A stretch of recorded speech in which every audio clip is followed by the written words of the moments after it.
Knowledge and Defense says, in regards to your video about voting, not to defend Biden, but isn't letting Trump win kind of accelerationist? Should we celebrate small SOCDEM victories or hate them for pacifying the workers? I wouldn't even consider Biden to be a SOCDEM victory.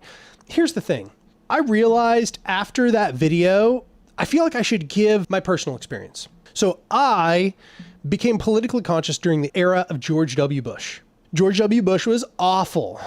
He, created the war on terror. He destabilized the Middle East in a way that we're still feeling the repercussions for to this day. And, I really saw him as a demonic entity because I was kind of liberal at that point. I was young. And, in my mind, the most important thing I could imagine was getting Obama elected. I thought to myself, the worst Obama could do would still be better than George W. Bush. I was even more than that, excited about the presidency of Barack Obama. I actually really thought he was going to be a SOCDEM. I really thought he was going to be FDR 2.0. Then Obama actually became president, and Obama did not pull us out of the Middle East. Obama escalated the warrantless wiretapping program. In fact, he put in place something called PRISM. PRISM was a more beefed up version of the warrantless wiretapping that George W. Bush had been doing. He did not fight back against the Patriot Act. He signed in Patriot Act 2.0. In fact, he signed in a variety of draconian measures that ended up being worse in many ways than anything George W. Bush did. He did not put in place any social democratic measures. He put in place for our healthcare replacement a plan literally created by the Heritage Foundation. And I know you're hearing that and you're saying, okay, well, that stuff all really sucks.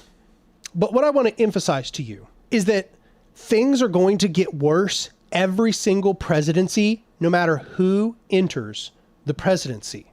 And it's so hard to get people to land back down on the ground, to come back down to reality, because they keep talking about the lesser of two evils. But every single person who gets elected, who gets into power, escalates the level of the machine from the previous person. Look, here's an example. You're like, oh man, surely Biden is better than Trump. Okay, sure. I mean, abstractly, yes. But practically, Joe Biden has just continued the escalation of the border crisis. Everybody was out in the streets having a meltdown about children in cages and abolish ICE when Trump was in the presidency. But now that Biden's president, everybody likes to pretend like it's not a problem. Biden didn't do anything to fix that problem. In fact, all of that continues to escalate and now get worse under Biden. So you're like, oh yeah, well, Trump keeps firing up all the xenophobic rhetoric and all of that. Okay, but Biden is all of those things. Biden is increasing border security. He's continuing to build the wall. There was this token maneuver where they wanted to remove some barbed wire.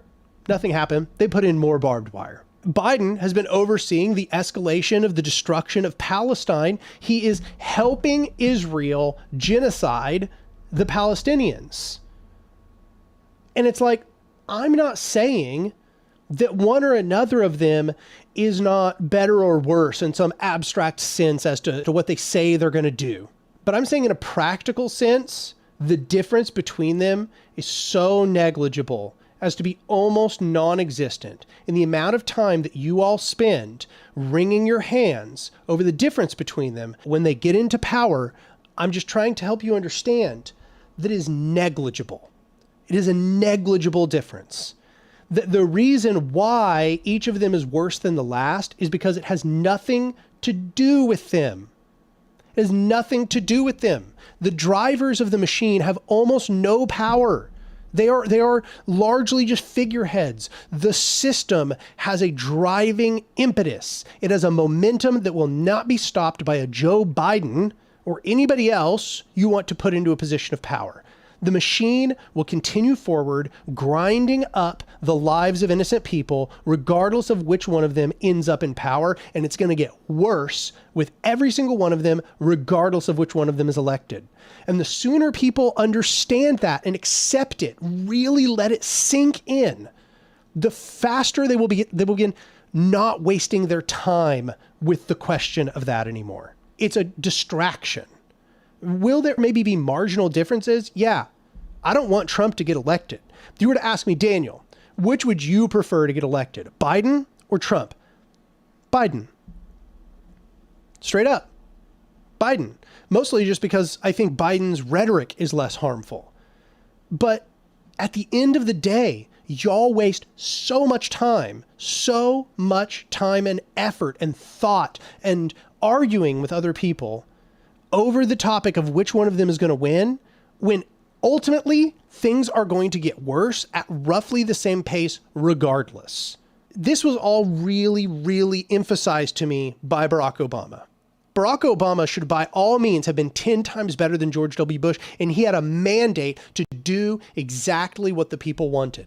Okay? He was elected on basically a social democratic platform. He was going to regulate the banks. He was going to pull us out of the wars in the Middle East. He was going to eliminate the Guantanamo Bay. He was going to put in place universal health care. I don't think a lot of you know that that's what he was elected on. And what he did was worse than what George W. Bush did.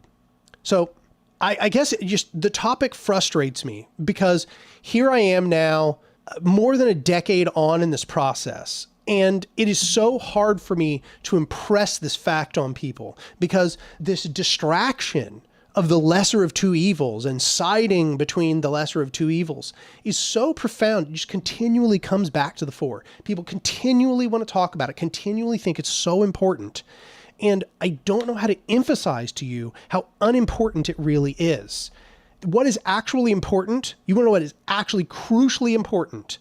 It is for there to be a movement built from the bottom up that is able to actually pressure either one of them. That's what makes all the difference on what any of them are going to do. If there is not a movement that has any teeth beneath these presidents, they're going to do exactly what the system tells them to do. Every single one of them is going to do exactly what the system tells them to do. And the system wants blood. And they're just going to satiate the system. That is it.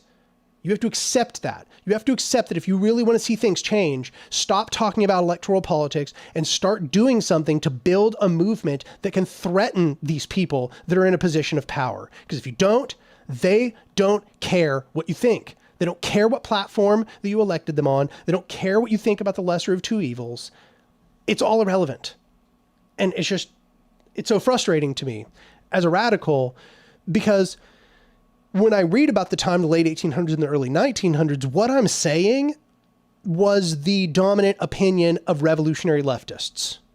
Somehow in the modern era, everybody is duped by this distraction. They think it's so important. And I'm just endlessly frustrated by it. Endlessly frustrated. Because it didn't work back then and they were in way better conditions, y'all. They already did parliamentarism way better than we're doing it. We're over here talking about the lesser of two evils with Joe Biden. They had literal social democrats and revolutionary socialists in positions of government, and it still led to everything I just described. It still led to the cycle of more and more blood, of more and more brutality, with parliaments that were full of socialists. I'm endlessly tired. It's such a tedious conversation to me, because until you have banked on things getting better when one of these lesser two evils gets into power, and you've seen that it absolutely just doesn't, and you've seen it happen numerous times, you're not going to be broken of this conception. It's not fun.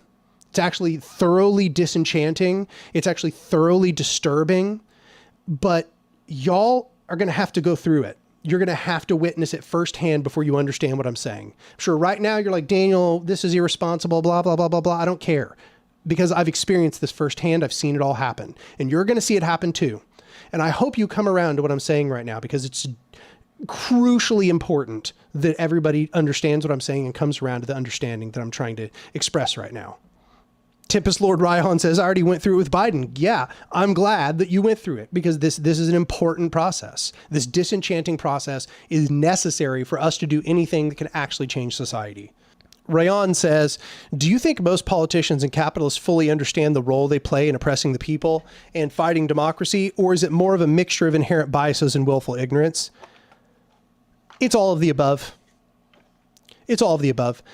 I think that some of them enter with just some inherent biases and willful ignorance, but that over time it becomes knowledge of the role they play in oppressing the people. And some of them enter with the knowledge of the role they play. Like Trump knows what his role is.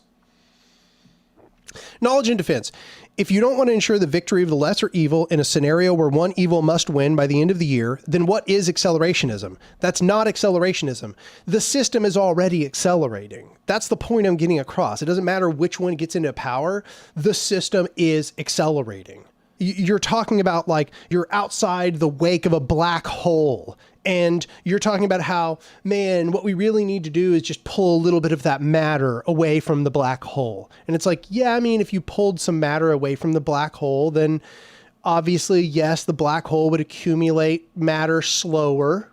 Yeah, but you're not going to stop the black hole by pulling a little bit of matter away from it. The black hole has its own driving impetus that is way bigger than anything you can do by taking matter away from it. It's a black hole. It has an inherent driving force that is taking place with or without your small, little, tiny tweak of the knobs. Okay?